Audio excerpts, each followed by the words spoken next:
Le Reiki est avant tout un outil simple, puissant et naturel qui permet de capter l'énergie, de canaliser l'énergie vitale et de la retransmettre par apposition des mains.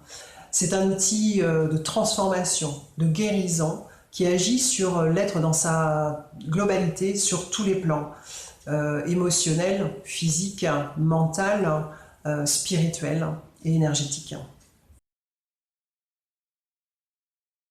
Le Reiki, entre autres choses, peut apporter calme, détente, paix intérieure. Il permet aussi d'augmenter la vitalité du corps, dissoudre des blocages énergétiques, équilibrer, harmoniser l'énergie que l'on a évidemment dans le corps. Donc les soins se font sur une table de massage ou même assis. Moi, ce que j'aime bien faire, c'est mettre une petite musique relaxante pour favoriser la détente. Il n'est pas nécessaire d'être au contact de la personne pour passer l'énergie. Les mains peuvent rester à quelques centimètres du corps. Ça passe à travers les vêtements de toute manière. Et le soin, l'énergie va directement là où la personne en a le plus besoin.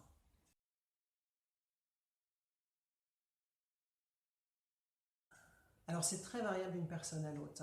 Certaines personnes vont ressentir l'énergie comme quelque chose de tiède, de chaud, des picotements ou des frissons, et d'autres vont rien ressentir du tout. Ça ne veut pas dire que l'énergie passe pas, c'est juste que leur niveau de sensibilité à ce genre de sensation est peu élevé.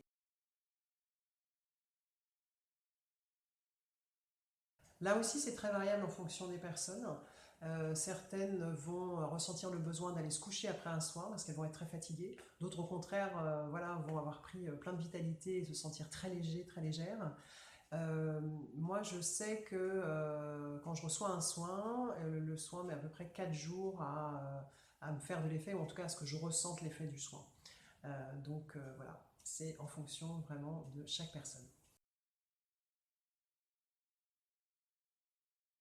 Une séance de Reiki peut suffire à dissoudre des blocages physiques ou émotionnels, donc c'est déjà très bien d'en faire une. Après, on peut en faire régulièrement, effectivement, pour son bien-être au quotidien. Il faut savoir qu'il existe plusieurs formes de Reiki. Moi, je me suis formée au Reiki, aux 4 degrés de Reiki Usui, mais toutes les autres sont valables et ne sont pas dangereuses. Je précise d'ailleurs que contrairement à ce qu'on peut entendre parfois, le Reiki n'est pas du tout lié à la religion et encore moins à une secte. Pour pratiquer le Reiki, la faculté en fait de transmettre le Reiki est donnée par un maître Reiki à la base qui nous transmet de fortes énergies pour nous permettre ensuite d'être canal et de retransmettre aussi ces énergies vitales. Faites-vous confiance pour le choix de votre praticien. Suivez votre cœur, suivez votre ressenti.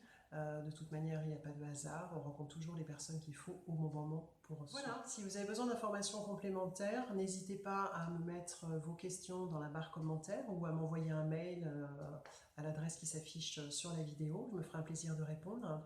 Si vous avez aimé cette vidéo ou si vous pensez que des personnes autour de vous peuvent être intéressées par le Reiki, merci de diffuser évidemment cette vidéo pour eux. Et puis, moi, je vous dis peut-être à bientôt. Si vous voulez tester un soin, je me ferai un plaisir de vous accueillir. Je me déplace aussi à domicile avec ma table de massage. Voilà, prenez bien soin de vous et je vous dis peut-être à bientôt. Bye bye.